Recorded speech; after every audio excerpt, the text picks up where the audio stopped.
Good morning students. आज हम व्याकरण के पहले पाठ का आगे का भाग लिपि और व्याकरण पढ़ेंगे। लिपि मौखिक भाषा को लिखित रूप देने के लिए निश्चित किए गए चिन्हों को लिपि कहते हैं। प्रत्येक भाषा की अपनी लिपि होती है।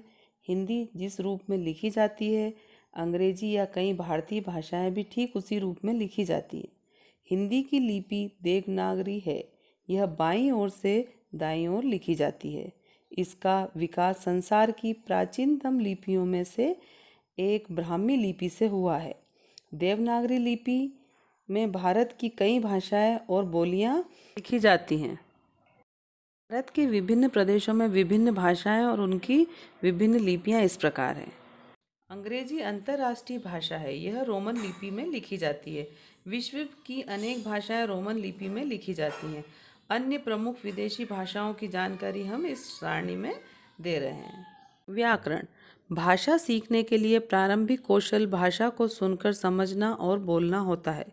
प्रायः बालक 2-2.5 वर्ष की आयु तक भाषा को बोलना समझना सीख लेता है। फिर वह भाषा को पढ़ने लिखने के कौशल का विकास करता है। इस वाक्य को देखें, हम बाजार जा रहा हूँ। इस वाक्य में कर्ता बहुवचन है, अतः शुद्ध वाक्य होगा हम बाजार जा रहे हैं। भाषा के स्वरूप को व्यवस्थित करने के लिए प्रत्येक भाषा में कुछ नियम निर्धारित किए गए हैं। इन नियमों की जानकारी देने वाला शास्त्र व्याकरण है। भाषा के शुद्ध अशुद्ध रूप की पहचान करने और उसके शुद्ध रूप में प्रयोग में व्याकरण हमारी मदद करता है। अतः हम कह सकते हैं कि व्याकरण वह शास्त्र है जो हमें भाषा के शुद्ध अशुद्ध रूप की पहचान कराकर शुद्ध रूप में प्रयोग करना सिखाता है। व्याकरण के अंग अथवा विभाग। व्याकरण के 3 मुख्य विभाग हैं। वर्ण विचार, इसमें वर्णों के आकार, उच्चारण, भेद आदि के संबंध में अध्ययन किया जाता है।